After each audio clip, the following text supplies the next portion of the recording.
എന്തേ കിട്ടിയോ? ഏത്? അതവര് വാട്സാപ്പിൽ അയക്കാന്ന് പറഞ്ഞിട്ടുണ്ട്. അമ്മയുടെ കുഞ്ഞോ? എന്ത് പറ്റി? എന്താ ടെൻഷൻ? കുഞ്ഞ് തൊട്ടില് കിടക്കണ്ട്. ഒന്നുമില്ല അച്ഛാ, മോളുടെ സ്കൂളിലെ റിസൾട്ട്. ആ അമ്മ വേദയുടെ ഇവിടെ കളിക്കാൻ പോയി.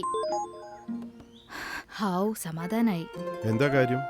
പ്രഗ്നൻസി ടെസ്റ്റിന് കൊടുത്തിരുന്നു, അതിന്റെ റിസൾട്ട് നെഗറ്റീവായി. ഞങ്ങൾക്കൊരു സംശയം, മൂന്നാമതും ആയോന്ന്.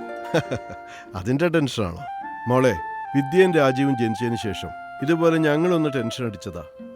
അന്നിതുപോലെ പെട്ടെന്നൊന്നും അറിയാൻ പറ്റില്ലല്ലോ. ഏതായാലും റിസൾട്ട് നെഗറ്റീവായപ്പോൾ ഞാൻ വാസക്ടമി ചെയ്തു, അതായത് പുരുഷ വന്ധീകരണം.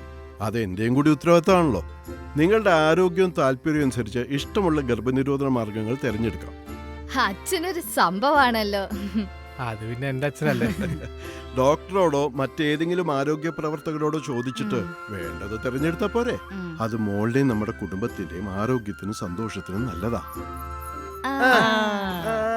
ഉറപ്പായിട്ട് ഇതൊക്കെ നേരത്തെ പറഞ്ഞു തരുന്നു. എല്ലാത്തിനും അതിൻ്റെതായ സമയമുണ്ട്. പ്രസവങ്ങൾ തമ്മിൽ ആരോഗ്യകരമായ ഇടവേള പാലിക്കാം. കുടുംബാസൂത്രണ മാർഗങ്ങൾ ഉപയോഗപ്പെടുത്തി അവിചാരിത ഗർഭധാരണം ഒഴിവാക്കാം.